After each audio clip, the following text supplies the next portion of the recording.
তেওঁ এতিয়া দেৱকাৰ্য সাধন কৰাৰ পিছত আৰু এই পৃথিৱীত তেওঁ নাথাকে। দেৱকাৰ্য মানে দুষ্টক দমন, সন্তক পালন, দুষ্কৃতি বিনাশ, সংস্কৃতি প্ৰতিষ্ঠা। এই কাৰ্য সম্পাদন কৰিবৰ কাৰণে অপপ্ৰঞ্চে প্ৰপঞ্চে অৱতৰণ অৱতাৰ। ভগৱন্তই যুগে যুগে অৱতাৰ ধাৰণ কৰি আছে আৰু কৰি থাকিব। এই কাৰ্য সাধন কৰি যেতিয়া তেওঁ নিজ ধামলৈ যাবৰ কাৰণে প্ৰস্তুত হৈছে, উদ্ধৱে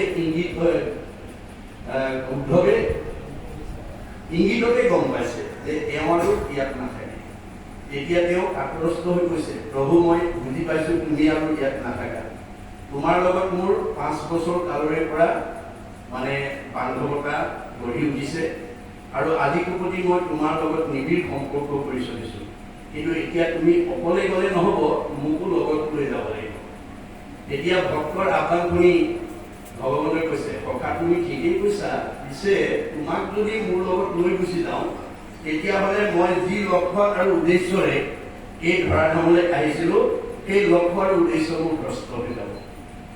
তুমি আমি দুয়ো গৈলে মিলিব অনৰ্থ, লুপ্ত হৈব জ্ঞান ইটো ভগৱতীৰ পথ। যে ভকতক যদি ভগৱন্তই লগত লৈ গুচি যায়, ভক্তিৰ পথটো লুপ্ত হৈ যাব। আৰু ভক্তিৰ পথটো লুপ্ত হোৱাৰ লগে লগে অধৰ্মে পীড়িব লোক যাইবে পদুগতি, ভগৱতীকো ৰাখি তুমি থাকিব সম্প্ৰতি। যে তুমি এতিয়া ভক্তিৰ পথটো ৰাখি থাকিবৰ কাৰণে তুমি ইয়াত থাকিব লাগিব। মূৰক এই মহাবাক্য নচালিবা তুমি, শ্ৰৱণ কীৰ্তন অৱৰ্তাই থাকা তুমি।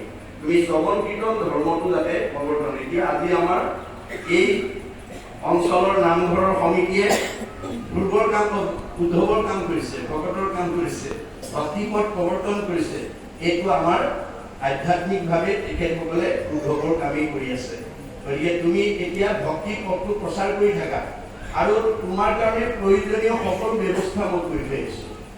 তোমাৰ কাৰণে পুণ্যভূমি প্ৰতিষ্ঠা কৰি থৈ আহিছোঁ, তোমাৰ কাৰণে মই সত্ৰ প্ৰতিষ্ঠা কৰি থৈ আহিছোঁ, তোমাৰ কাৰণে মই বৈকুণ্ঠ প্ৰতিষ্ঠা কৰি থৈ আহিছোঁ, তোমাৰ কাৰণে মই তীৰ্থ প্ৰতিষ্ঠা কৰি থৈ আহিছোঁ আৰু প্ৰয়াণৰ পিছত মই তোমাৰ মাজতে থাকিম।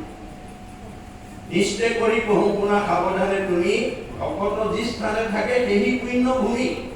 আজি আপোনালোকে যদিও চাংমাই নামঘৰত আছো বুলি ভাবিছে, আমাৰ আধ্যাত্মিকভাৱে আজি আপোনালোক এখন পুণ্য ভূমি আছে, য'ত ভকত আছে। শ্ৰৱণ কীৰ্তন মোৰ কৰে যত্ৰ যত্ৰ, দ্বিতীয় বৈকুণ্ঠ কিন্তু তাকে বোলে সত্ৰ। ভকতে য'ত সমবেত হৈ মোৰ গুণনাম শ্ৰৱণ কীৰ্তন কৰিব, সেই ঠাতে সেয়াই বৈকুণ্ঠ, সেয়াই সত্ৰ। ঈশ্বৰ পৰম নিৰ্মল উদাৰ, পথাৰ দ্বৈত প্ৰকাশ, গংগা আদি কৰি যত তীৰ্থ আছে প্ৰত্যেকে কৰে নিবাস। ইয়াত সকলো তীৰ্থ আজি প্ৰবাহমান হৈ থাকিব। এই তীৰ্থত আমি স্নান পান কৰিব লাগে, উঠি অহা প্ৰজন্ম আমাৰ সমাজৰ লোকসকলে। তেতিয়াহ'লে আমি পাপমুক্ত হ'ব পাৰিম। আৰু কৈছে প্ৰয়াণৰ পিছত মই তোমাৰ মাজতে থাকিম। ক'ত থাকিম?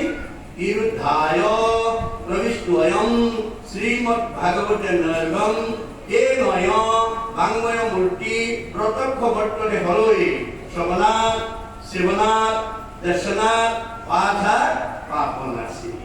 আমি ভাগৱত